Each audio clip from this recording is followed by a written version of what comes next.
నా దేవా నా దేవా నన్నేల చేయి విడచితివి. పితా పుత్ర పవిత్ర ఆత్మనామమున ప్రభువునందు మిక్కిలి ప్రియమైన సహోదరి సహోదరులారా, ఈనాటి మన ధ్యానాంశం ఏలీ ఏలీ లామా సబక్తాని. దీని అర్థం నా దేవా నన్నేల విడిచితివి. చాలా మంది ఏమనుకుంటారంటే ప్రభువే నిరాశలోకి వెళ్ళిపోయారు, దేవుడే ప్రభుని విడిచిపెట్టాడేమో అంటారు. కాదు.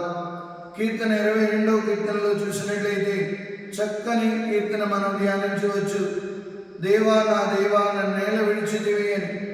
ఆయన ఆక్రందన, ప్రభు యొక్క ఆక్రందన, ఆవేదనను మనం ధ్యానిస్తున్నాము ఈ శ్రమల కాలంలో.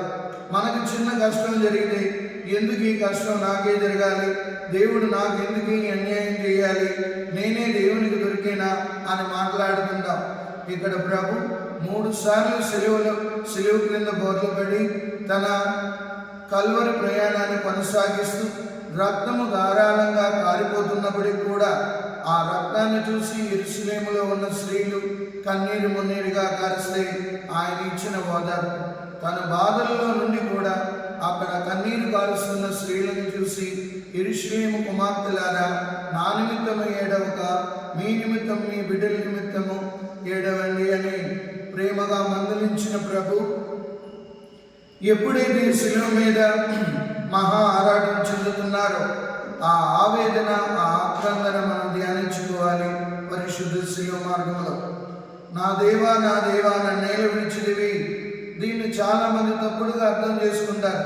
దేవుడు విడిచిపెట్టాడేమో. తండ్రి కుమారుని ఏనాడు విడిచిపెట్టలేదు. ఆది నుండి కుమారుడు తండ్రితోనే ఉన్నాడు. ప్రతి ఆక్రందన అంటే మన పాపాలు ఆయన అంతగా బాధ పెడుతున్నాయి, మన పాపాలకు ఆయన అంతగా బలి అవుతున్నాడు, తన ఆవేదన వెళ్ళగొట్టుకుంటున్నాడు. కారణం ఏంటంటే మానవ రూపంలో ఉన్నాడు దేవుడు మరియు మానవుడు కాబట్టి మానవ రూపంలో తన బాధని ఆయన వెళ్ళగొక్కుతున్నాడు. మనం చేసిన ప్రతి పాపానికి ఆయన్ని ఎంతగానో శిక్షిస్తున్నాయి. మనం చేసిన ప్రతి ద్రోహము ఆయన ఎంతగానో బందీలను చేస్తున్నాయి. మనం ఆడిన ప్రతి చెడు మాటలు క్రియలు ఆయన ఎంతగానో బాధపెడుతున్నాయి. అందుకే ఆయన నా దేవా నన్నేల విడిచితివి అంటే అక్కడ పరిసయ్యులు అనుకుంటున్నారు ఏలియా వచ్చి ఈయన రక్షిస్తాడేమో అని. మనం దీన్నే జాగ్రత్తగా చూసినట్లయితే మార్కు శుభవార్త 9వ అధ్యాయంలో యేసు ప్రభు దివ్య రూపధారణ పొందినప్పుడు ఓ పక్క మోషే, ఓ పక్క ఏలియా మాట్లాడుతున్నారు. ఏమని? ప్రభు, ఈ రక్షణ కార్యాన్ని మీరు మాత్రమే చేయగల సమర్థులు అని సెలవిస్తున్నారు. సో ఇక్కడ మనం ధ్యానించవలసిన అంశం ఏంటంటే వాళ్ళు ప్రభువుని కల్వరి తాబోరు పర్వతము నుండి కల్వరి కొండ ప్రయాణానికి మార్గము సిద్ధపరుస్తూ ప్రభువా ఈ రక్షణ కార్యాన్ని, ఈ బృహత్తర కార్యాన్ని, సకల మానవాళి పాపాలని మీరే మోయగలరని వారు సంభాషిస్తున్నారు. కావున మనం ఆ ప్రభుని ఎంతగా బాధ పెడుతున్నామో ధ్యానించుకోవాలి. నా ప్రభుని ఇక నుండి నేను బాధ పెట్టాలని నిర్ణయం తీసుకోవాలి. మన పాపాల భారం ఆయన్ని ఆక్రందనకు గురి చేస్తుంది.